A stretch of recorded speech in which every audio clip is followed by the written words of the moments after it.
Señor Eduardo Sartelli, ¿cómo le va? Buen día. Escuchaba música por ahí atrás, ¿no? Bueno, son como violines, son como...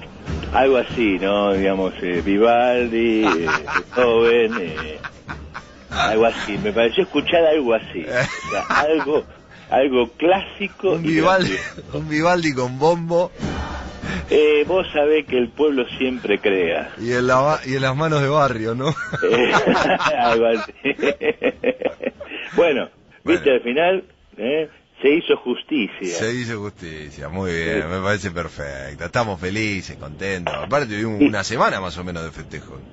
Claro, pero vos pensás que en este país la mitad más uno ya festeje es algo para festejar, es importante. ¿no? Porque no es el digamos el festejo que podría haber dado el triunfo de un equipo menor pero meritorio, ¿no? Que la gente hubiera festejado en algún lugar del conurbano bonaerense, ni tampoco es el festejo de esa gente que dice que son muchos simplemente porque hace buena publicidad, digamos, ¿no?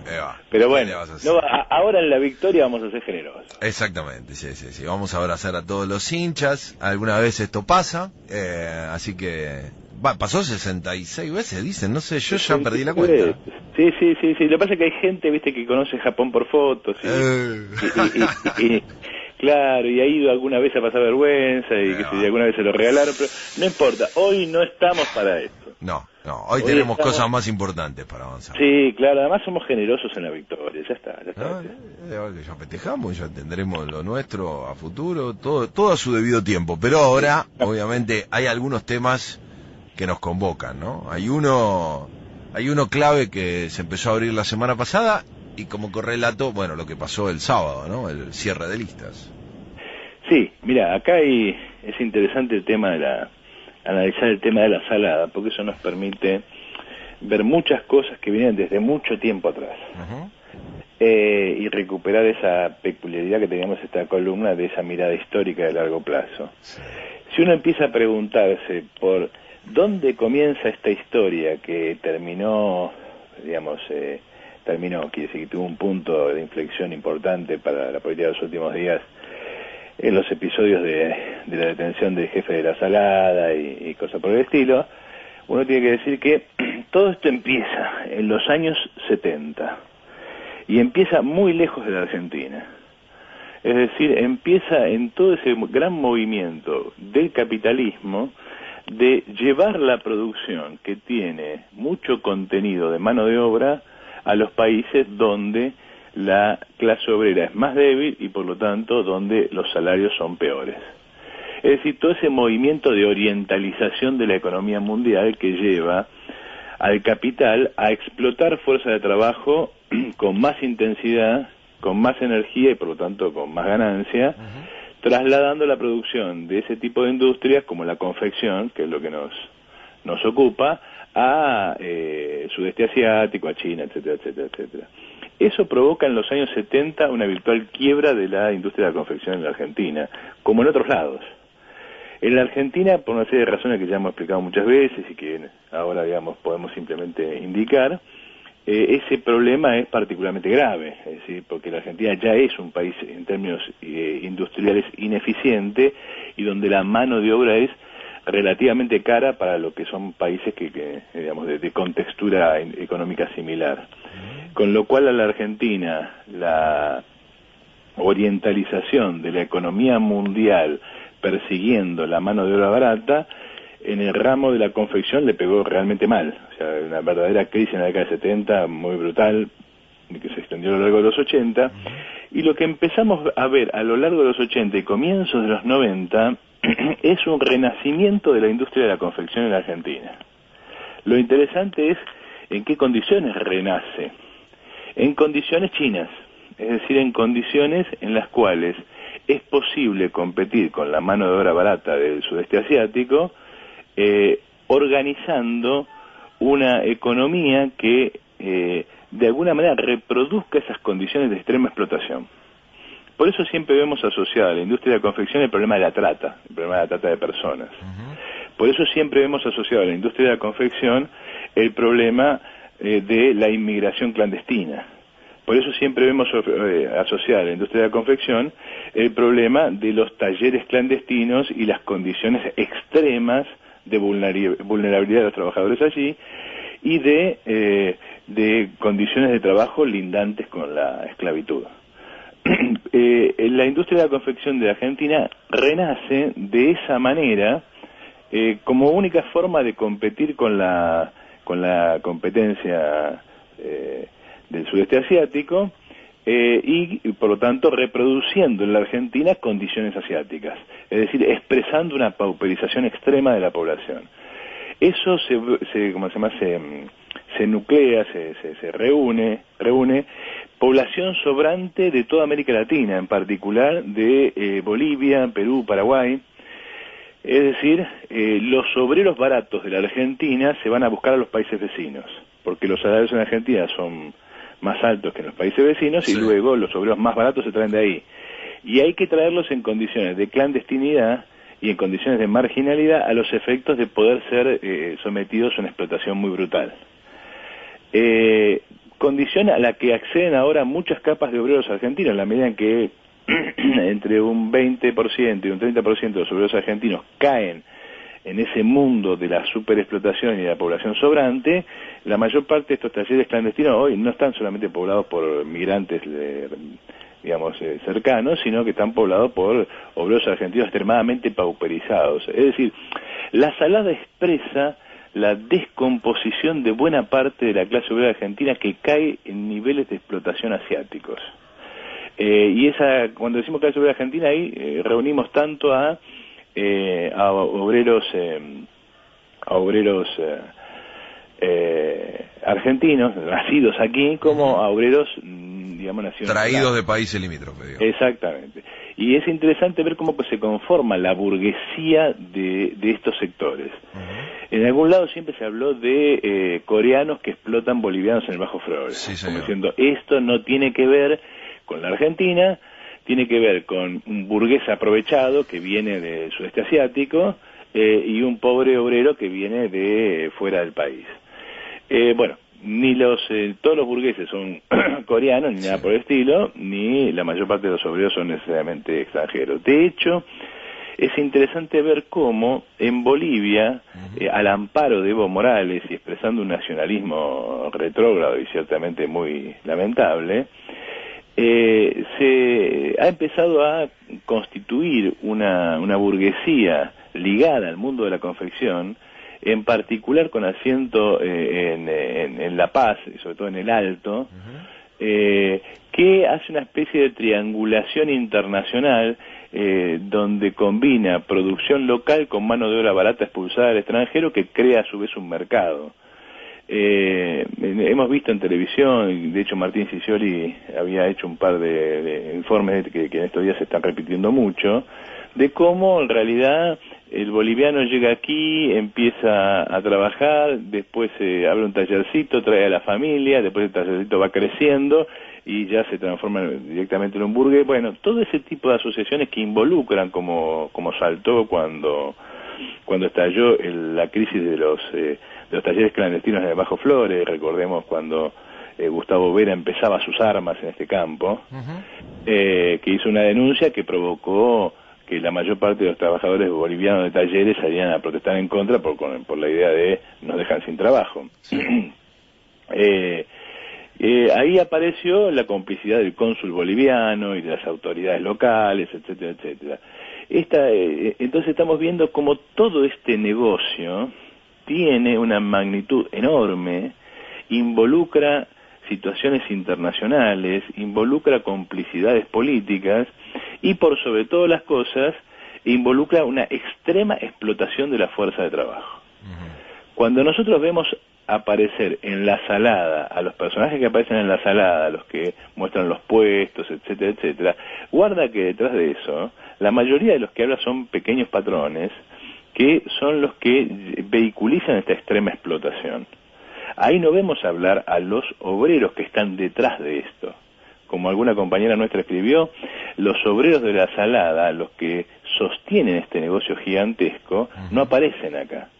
son los que son los convidados de piedra de todo este negocio. Vos sabés que hay muchas cosas en esto, entre otras, en algún momento hasta una defensa de Prat Guy, de la salada, que quedó ahí medio... Lógico. Quedó medio ahí mirá, en el camino. ahí, si uno quiere remontarse en el tiempo y ver todo este fenómeno de orientalización de la economía argentina y a través de estas ramificaciones de la mano de obra y de la burguesía en Bolivia, en Perú, en Paraguay, recordemos el libro de Hernando de Soto, El otro sendero, que es el libro en el cual hablaba de estos personajes como los nuevos burgueses emprendedores de América del Sur. Y eso fue lo que dijo Prat Guy. Efectivamente, Prat Guy dijo, acá hay emprendedores que crean una realidad económica nueva. Sí. Efectivamente, que son emprendedores, no hay duda, que crean una realidad económica nueva en el sentido de hay una industria de confección en Argentina, no hay duda. La pregunta es, ¿cuál es la base de esta creación? ¿Es simplemente un acto de imaginación y de creatividad personal o la construcción de un sistema de explotación extrema, amparada por todo el sistema estatal y jurídico? Hay algunas cosas que no se plantean porque una de las grandes discusiones tiene que ver con la réplica de marcas, ¿sí? Con que se replican marcas. Y eso en algunos casos es así, y en otros casos es la manera con la que las grandes empresas le pagan a los talleres de confección. Es decir, se hace un pedido que en realidad se paga con una cantidad de ropa que se le otorga a la persona que lo confecciona para venderlo en este circuito paralelo. Incluso material que queda, digamos, de segunda selección, que se le plantea que la salida para cobrar lo que acaba de hacer tiene que ver con la venta del circuito paralelo del producto. Por eso también ahí aparecen no tantas diferencias con alguna ropa que después se vende en el shopping 10 veces más. No, claro, porque como te decía yo, acá hay una gigantesca torta de plusvalía de la que comen todos, y que para que esta torta de plusvalía gigantesca continúe existiendo y, como vos decís, las grandes marcas puedan morder allí e incluso puedan utilizarlo en su forma de reproducción, porque qué forma más fácil de pagar que pagar vendiendo, porque finalmente cuando, como vos decís, yo te doy a vos a que me hagas esta ropa y si te sale mal, queda de segunda, bueno, la vendés vos y con eso te pago, yo te estoy pagando incluso con lo que no sirve. Sí, y que para muchos que se rasgan la vestidura diciendo que la marca así en realidad pierde, digamos lo que gana, claro, es que gana porque además es el típico circuito como el que difundió de manera brutal a Windows, ¿sí? O sea, el sistema trucho que además se come tu mente, porque vos querés llegar a esa marca y yo te la doy por otro lado un poco más rebajada, igualmente la que circula es mi marca. Pero claro, pero además como el ejemplo de Windows viene al pelo, porque todos los que truchan a Microsoft hacen que todas las computadoras usen Microsoft. Total. Por lo tanto hace que Microsoft tenga un monopolio virtual de todo el mundo, de las computadoras. Por eso te digo, acá efectivamente hasta los que dicen combatirlos comen de acá. Porque después, para mantener esta clandestinidad, entra a comer la policía, entra a comer el aparato político, entra a comer todo el mundo. Para mantener esta situación es necesario tener este sector que está a mitad de camino entre la legalidad y la ilegalidad. El vendedor de ¿cómo se llama? de once o de retiro, que vende en la calle y se queja y vende en su local, y se queja de la venta callejera, pero el que vende en la calle es el mismo. Es decir, todo esto nos está mostrando la existencia de una economía que debe mantenerse así a los efectos de continuar las tasas de explotación gigantescas a las que está sometida la población. Porque si todo esto se blanqueara, ¿qué sucedería? Y sucederían muchas cosas. Por empezar, estos precios no podrían seguir existiendo. La mayor parte de los pobres argentinos que compran en la salada, o en las saladitas en realidad, dejarían de comprar ahí porque no les alcanzaría la plata. Es decir, se mostraría una extrema pauperización de la sociedad argentina. Todo esto es lo que permite todo un mundo marginal, y ese mundo marginal es lo que permite la construcción de una política mafiosa. Estamos viendo acá gente que tendría que haber ido presa y no va presa por una razón sencilla, porque es parte del poder. Y acá la discusión es, a este tipo lo metieron preso porque vamos a una limpieza generalizada de la economía argentina, o lo metieron preso porque este tributa para otro y yo quiero que tribute para mí. Es muy gracioso porque la cosa llega a tal nivel de escándalo que este Castillo en realidad viene del radicalismo y parece estar ligado a ese sector, pero al mismo tiempo fue encumbrado como el gran emprendedor de la Argentina y un modelo para el tercer mundo por Guillermo Moreno y por Cristina. Este fue el embajador argentino a Angola. Entonces ahora resulta que un tipo que viene, que tendría que estar en el PRO, en realidad hizo su agosto en el kirchnerismo. Ahora este Guillermo Moreno se presenta a la interna del peronismo en Capital y va acompañado por Gustavo Vera, que es el tipo que hizo las primeras denuncias contra la salada a gran escala.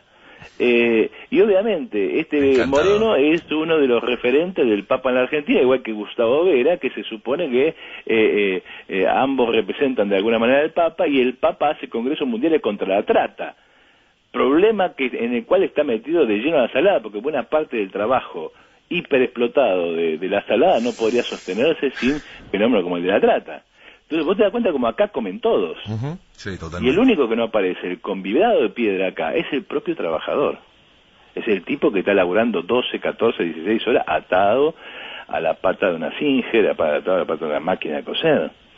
Entonces, la salada es un símbolo de la transformación de la economía argentina, de su orientalización y de la transformación social que va asociada a esa orientalización, es decir, a una marginalidad creciente, a una clandestinidad creciente, a la creación de un submundo en el cual hay otras leyes y en el cual gobiernan otros, en el cual hay un Estado paralelo y por lo tanto ese Estado paralelo toma decisiones por sí mismo. Lo único que tendríamos que aclarar en ese punto es, guarda, que ese Estado paralelo es en realidad la parte que el propio Estado esconde de sí mismo, o sea, es su propia espalda, porque ese Estado paralelo no podría existir si el Estado dijera que no. Con lo cual acá no es un problema del Estado ausente, acá es un problema que muestra la nueva forma del Estado, es decir, de que este Estado es el mundo blanco, el mundo del código comercial, el mundo del código civil, de las leyes, y el mundo de las saladas, el mundo de las patotas sindicales, el mundo de las barras bravas, el mundo del crimen, del narcotráfico y de la trata. Es el mismo Estado, y por lo tanto no extraña que sea la misma población que está en un lado y otro, los políticos aquí y allá, los personajes como Castillo aquí y allá, que es todo muy visible, porque, a ver, un tipo como Castillo que se construye una casa con la que hemos visto, digamos, ¿cómo justifica semejante cosa? Y salvo que justifiques la economía en negro que significa la salada, pero todo el mundo sabe que la salada es la salada. O sea, es la feria más grande del mundo. Es interesante observar cómo los liberales reivindican la salada. Sí, sí, totalmente. En el sentido de Hernando de Soto. Acá el problema es que la economía argentina es completamente regulada y esa regulación impide la creatividad por un lado y el desarrollo de la economía normal por el otro. Dicho de otra manera, ¿cuál es el programa radical? Liberal. El programa liberal, que cuando digo liberal me refiero a todos los que defienden la desregulación de la economía argentina, es salada para todos y todas. Y salada para todos y todas, no lo estoy diciendo en sentido irónico, porque se supone que la salada fue el modelo que la Argentina exportó en un gobierno que decía hacer lo contrario de un gobierno liberal. Te propongo que la semana que viene nos metamos en campaña, nos metamos en lista, porque esto de alguna manera es el adelanto de la financiación de ese modelo político, ¿no? Acá está la plata que va a financiar aquello, que va a financiarlo de manera tal de que cuando se nota mucho y es muy evidente, todos miran para otro lado y dicen, no, yo con esto no tengo nada que ver, y después empiezan a aparecer las fotos por todos lados de abrazándome aquí, abrazándome allá, etcétera, etcétera. Eduardo, un abrazo, buena semana. Un abrazo grande. Chao, chao. Eduardo, un abrazo, buena semana. Un abrazo grande. Chao, chao. Eduardo, un abrazo, buena semana. Un abrazo grande.